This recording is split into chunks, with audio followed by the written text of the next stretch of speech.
Get ready for 3 easy and affordable wall decor and planter ideas. They'll fit perfectly with your boho or modern farmhouse decor.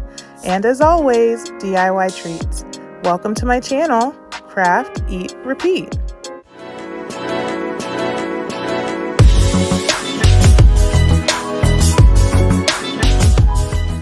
Hi guys, it's Aneka and welcome to my channel, Craft, Eat, Repeat. So today I have some planters and wall decor that I've been working on. As you know, I just love having flowers and greenery and all that around my house, and I have just been like upping the amount of flowers and succulents and anything that I can get my hands on, because they make me happy and we could all use a little bit of extra joy these days. So I really love these because they're kind of boho into modern farmhouse, and I'm gonna show you how you can kind of change that up, make it fit your decor, and I really hope you enjoy them.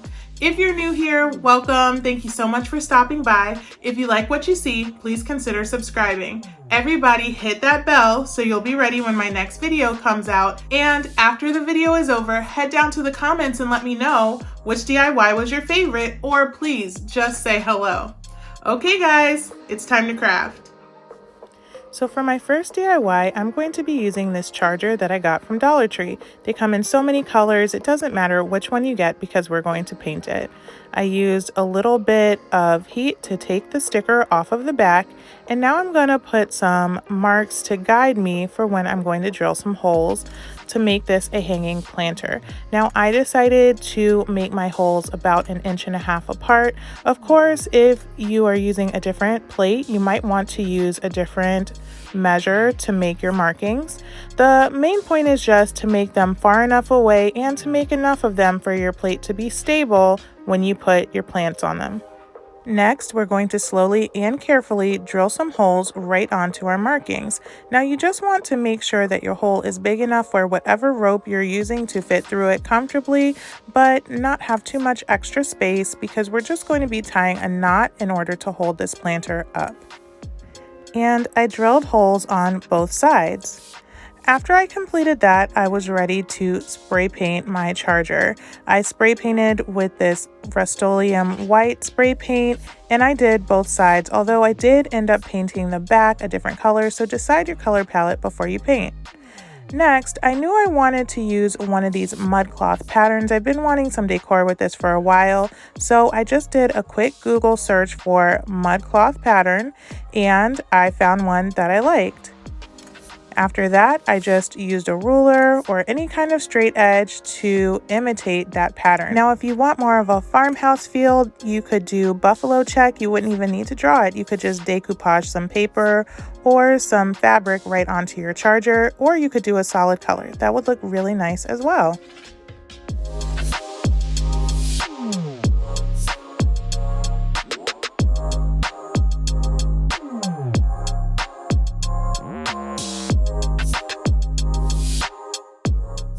Now, when I originally imagined this project, I was going to do the mud cloth on both sides, but that was taking way too long and a little too tedious for me, even though I absolutely love how it came out. So I thought about painting it, which did not look good to me. So I went ahead and I just painted the entire back with this peacock colored Waverly chalk paint, and I did just use a sponge and dab it all over to give it a little bit of texture. I'm not sure how I feel about it. I think I might go back later and just paint it with that solid color, but that's the great thing about DIYs. You can always change them. So then I had this beautiful mud cloth pattern on the front and this bright, vibrant blue on the back. I love it.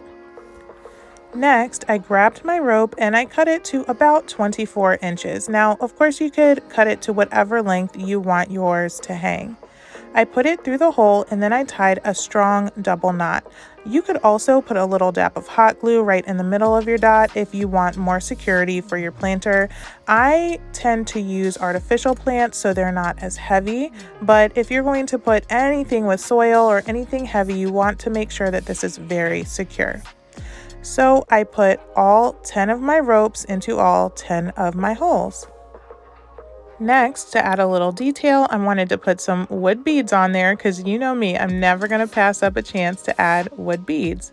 So I tied one more knot onto the top, and this did make it nice and secure also right around that charger. You could even add a little dab of hot glue before you put that knot on there. I used a little bit of tape to make it easier for me to string the beads through the hole, and then I used one large bead and one smaller bead, and then another knot on top of that.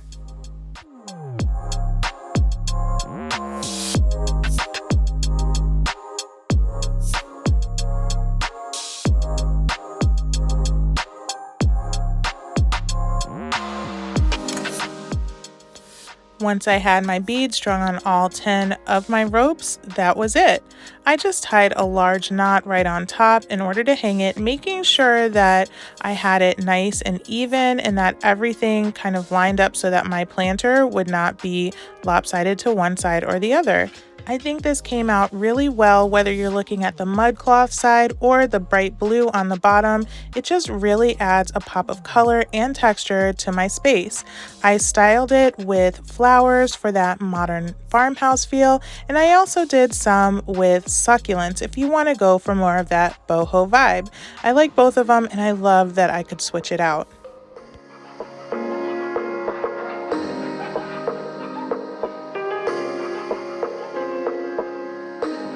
So this next DIY is so simple yet so pretty.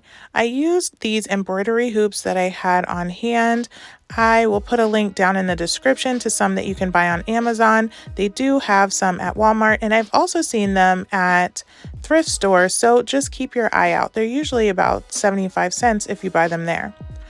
I'm going to use some twine that I got from Dollar Tree, and I'm just going to wrap in one direction all the way around my embroidery hoop, putting a little dab of hot glue each time my twine passes over the hoop. This will just help it to stay in place until I can get the outside hoop onto my inside hoop.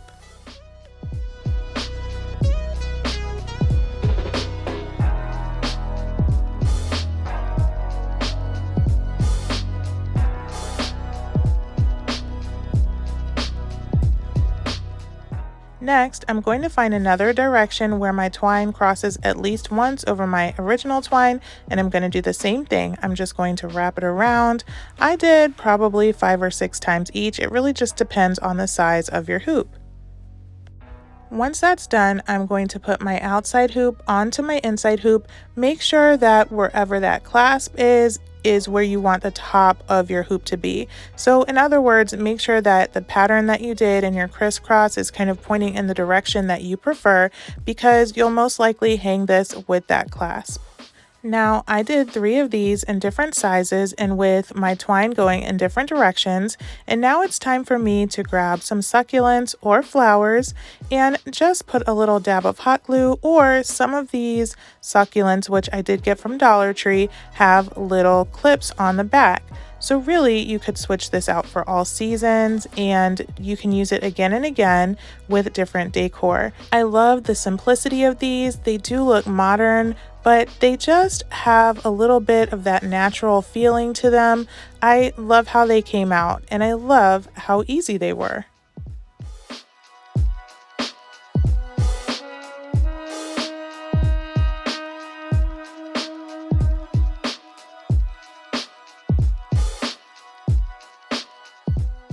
So here's another very simple yet beautiful idea that you could use for wall decor. So I'm going to use these craft sticks. If you want this to be heavier duty or bigger, you could also use paint sticks that you've cut apart, or you could use some of the jumbo paint sticks that they have at Walmart. They're much larger than these, but they're still pretty lightweight, so it would be easy to move around. I'm going to make an upside down V pattern, and just to make sure that all of my pieces are the same size, I did the second one and all the subsequent ones on top of the first one. And then I just made sure that they matched up. Now I'm going to do 3 diamonds, so I needed 6 in all. But the beauty of this project is that you can make a trellis as large as you want, and it would just be a beautiful backdrop to any room. So once I have all my V's completed, I'm going to turn one of them over to make my triangle. And I'm going to do this to all 3 of my triangles. Once again, using the first one as a guide to make sure they're all the same size. Next, I'm going to use this Waverly Wax in the color Antique. I got this from Walmart, and I love to use this a lot of the time to sort of stain my wood. I love this darker color, and I think it looks great against the white containers that I plan to put on this later. Make sure to get all of your outside and inside edges so that you have a nice finished look when it's done. Now, I buy succulents at Dollar Tree all the time, and I have all these containers left over. I'm going to use these little rounded magnet ones, but you could also use the square ones. Hopefully you guys have a lot of these lying around just like I do. I'm going to use some white chalk paint, and this is an old brush that I have. I think that maybe once or twice I did not wash the paint out fast enough, so it kind of leaves a bit of a pattern and stroke marks when you paint with it.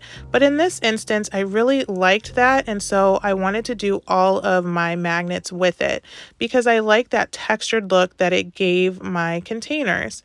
So I did the fronts and the bottoms of all of my containers.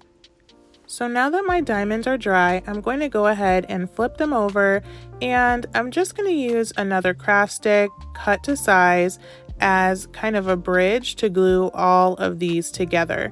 Now, I did figure out when I was doing this that you might want to do this on a straight edge or on a mat that has a grid on it to make sure that your diamonds are not leaning to one side or the other. I did have to go back and fix this later, and it's going to drive you nuts if one of your diamonds is kind of leaning to one side. So make sure that you do these nice and straight. I'm just going to press that foam down in the middle because I don't want it to show too much. And then I'm going to use a little dab of hot glue, and I'm going to put my little plant holders right at all the intersections of the diamonds, also at the tops, bottoms, and sides. I just used a little bit of hot glue for this. That made it easy to move if I needed to just pull it off later. But if you make sure to do this nice and straight as well, then you will not have to remove them. And I really love how this looks. You could use these as little bud vases for flowers, or you could go with more of a boho vibe and put some succulents on them. It's just really nice to be able to change the vibe whenever the mood hits you.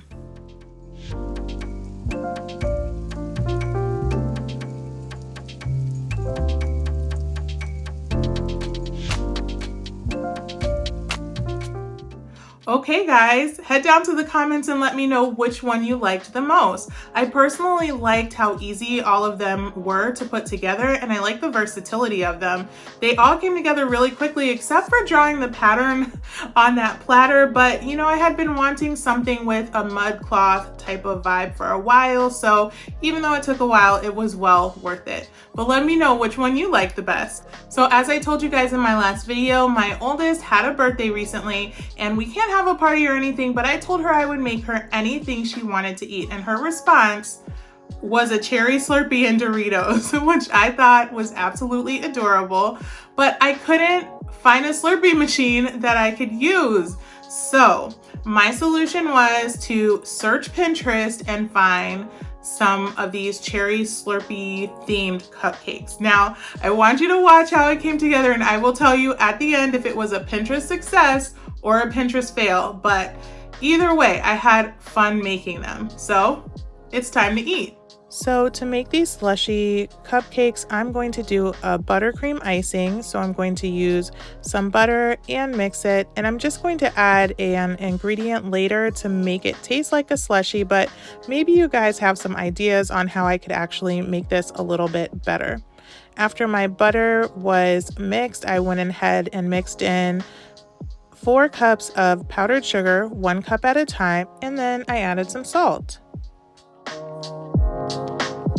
So now it was time for the secret ingredient to make these taste like cherry slushies, and it was this pack of Jell-O mix. Now I think in the future I might try to dilute this a little bit to dissolve some of those granules, but I wanted to follow the recipe first. I also added a few tablespoons of maraschino cherry juice just to get the texture that I wanted and the consistency. And that's all I needed. I just added a logo and some straws and made these delicious looking icy cupcakes. Now, I will tell you that my kids thought these were wonderful. They absolutely loved them. I thought that the buttercream had a little bit of a crunchiness to it that was a little awkward for me, but I ate it anyway. So, is this a Pinterest fail? I don't think so, because the birthday girl was happy, but I think I might do it differently next time. And that's it. I hope you enjoyed all these DIYs. Please go ahead and subscribe if you haven't already. Leave me a comment down in the comment section and let me know which one was your favorite. And please, guys, share this video with your friends. And I'll see you next time when we repeat it all again.